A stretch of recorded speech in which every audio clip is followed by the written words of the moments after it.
Yo, what's going on people? Happy 2023. Today I thought I'd do something a bit different, no cook-ups. I just wanted to kind of just spill some sauce, give you guys some advice going into 2023, just as a YouTuber, kind of producer. And what I also did, if you're not in the Discord, I opened up like a little Q&A channel yesterday and just asked you guys to just throw a bunch of questions at me. I'm gonna try and go through as many as I can and just try and answer them in as much detail as possible. Yeah, without further ado, let's get into it, man.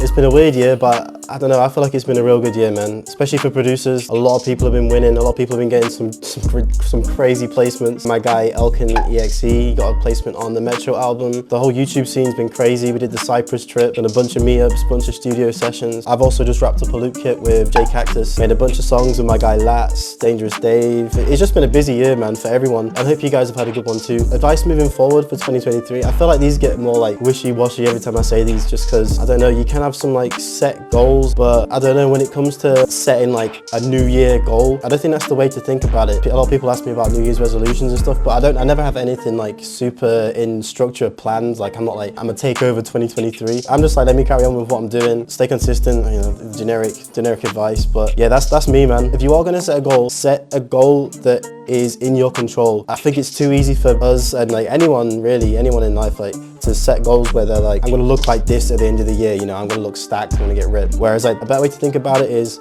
I'm gonna go to the gym 5 days a week, follow a program, just stick to that program as consistently as I can. I think that's a better way to think about it. So for us guys as producers, I always hear people say like, oh, I'm gonna try and hit 50,000 subscribers this year, I'm gonna try and hit X amount of followers this year. It's always like the outcome base, and I'm guilty for it too. I think last year I was like, I wanna try and hit 75K or 60K or something like that. The thing is, like, if you don't hit it and you come up short, you kind of get disappointed. If you do hit it, you kind of lose motivation because you hit that goal. You're like, sick, I've made it. And it's like, now what? You know, what's the next thing? Another example is people have goals like, I'm gonna get like 10 placements this year, or I'm gonna get a certain amount of streams, a certain amount of views. Although it sounds like a good goal, it's not in your control. Like, you have a certain amount of control over it. Like, you have certain things you can do, like in terms of marketing and whatnot, to kind of maximize the chances of hitting that number. But honestly, making like process-based goals is like way better. Just for you in general, just mentally, everything, man. So yeah, if you're trying to get placements, the goal shouldn't be, I'm gonna try and get a placement. The goal should be, I'm gonna send out a pack of loops 2 times a week, or I'm gonna send out my beats to a whole bunch of rappers 2 or 3 times a week. If it's YouTube, the goal should be, I'm gonna make 2 videos a week, the best to my ability. But yeah, that's a little bit of advice, just like mindset wise. It's not gospel, but I'm just saying that works for me. Whenever I set like a number goal, I don't know, my motivation just drops over time. But yeah, let's get into these questions, man. How did you get your first placement? Do you have any tips for producers trying to get one?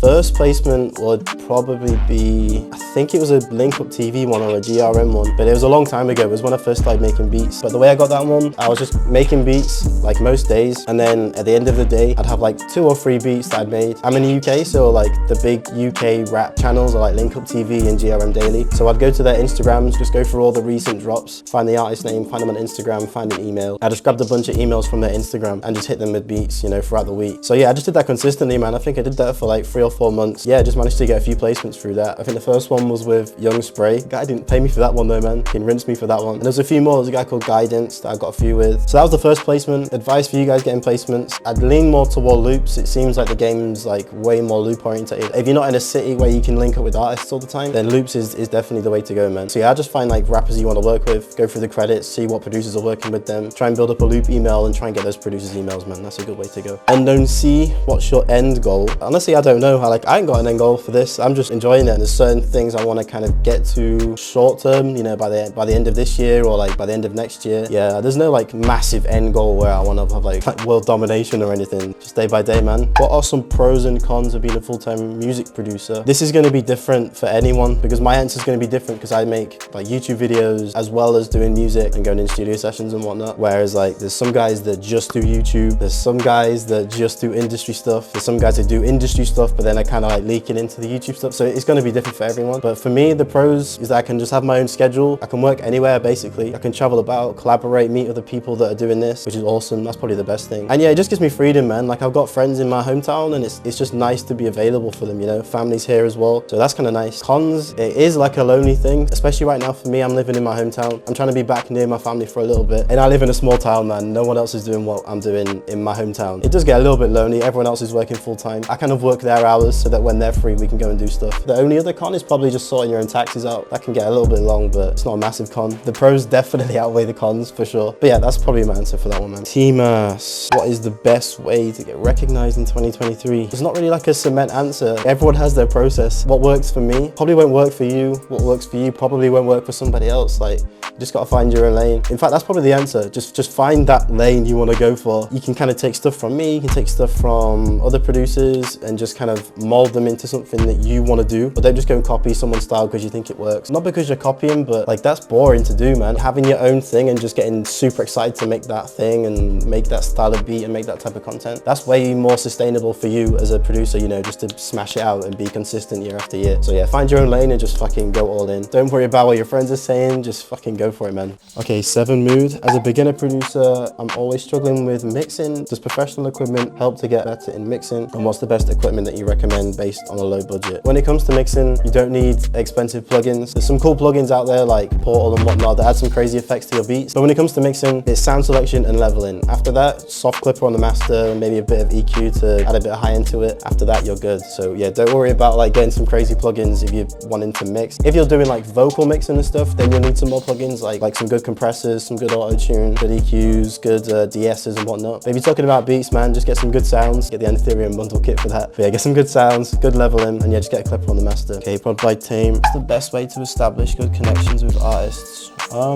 You can just meet with them, just try and get in the studio with them, because being face to face is like, it's just the best way to speak with people. Sounds kind of obvious, but a lot of people just think, oh, I can just do this through Instagram, I can just do this through DM. No, man, get yourself in the studio. If you live in a city or near a city, find a studio. The studio's in every city, man. Just find a studio. There's artists in every city. I know places like LA and London are like the best places, but like I live in a small town and I still manage to get to these places. If you're like super far out and it is like a massive trek to get to anywhere where there is artists, then yeah, just get on Instagram, man, get on your DM grind, send voice notes, because you know what, the amount of times I've sent messages and the artist reads it wrong, or they miss a sentence, or it just comes across wrong, happens all the time. Whatever mood they're in, that's how they're gonna read it. So send voice notes, man, and be genuine. If you actually fuck with them, then reach out to them and just be like, yo bro, what's going on, man? I just heard this last song you dropped, it's fucking fire, bro. I know you probably get hit up by producers all the time, but I've got some beats for you, man. If you're on the lookout for them right now, then I can just drop them through, see what you think. Just be genuine in your tone, man. That's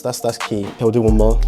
After doing YouTube for years now, what's the most valuable lessons you've learned? Most valuable lessons? One of them would be know your value. Stick to your lane. Like, it's obvious when you're like trying to emulate someone else's channel. Just do your thing. I feel like a lot of people kind of know what they want to make. Let's say they do drill, but there's kind of like some kind of weird, unique style of drill, but they see that J Cactus is doing like, you know, like emotional drill, orchestral drill, like the stuff that bangs. People naturally goes, oh, like he's doing well, so I need to copy him. That's not, honestly, not how it works. He spent like a long time building up authority to get to this point. So whatever your style you're doing, just fucking go with it, man. Like, be confident in that style. Just go crazy with it, because I guarantee there's producers out there that love drill, for example, and they want to kind of switch it up. They stumble onto your channel, they're like, fuck me, this guy's like the guy that I've been looking for. Yeah, stick to your own lane and just try and make the best videos that you can, because you get to a point where it's full time for you and you start half-assing your videos, then you start to feel really like just like demotivated and just not happy with the content you're putting out. So yeah, always set your standard high, man. Not for anyone else, just for you. You know, it's all for you. And then like another thing would probably be making like sacrifices. You know, sometimes it's big sacrifices, like having to miss out on like a major event. I had to miss a friend's wedding this year. Even small things, you know, if your friends are having a party and you know that you need to kind of like get a video made, or you need to make a certain amount of beats and send stuff out, then just be like, I'm going to be like a few hours late, or just be like, I don't want to come tonight, you know, I'm on my grind tonight. Because those small sacrifices, man, they accumulate throughout the year, and then you look back and you're like, yeah, it's definitely worth it. And sometimes opportunities come up when you have just made that sacrifice. I'll give you an example. I was working a different job and I got an email from Shorty's manager after I got that placement, and he was like, oh yeah, I need a new pack of beats, can you send them to me?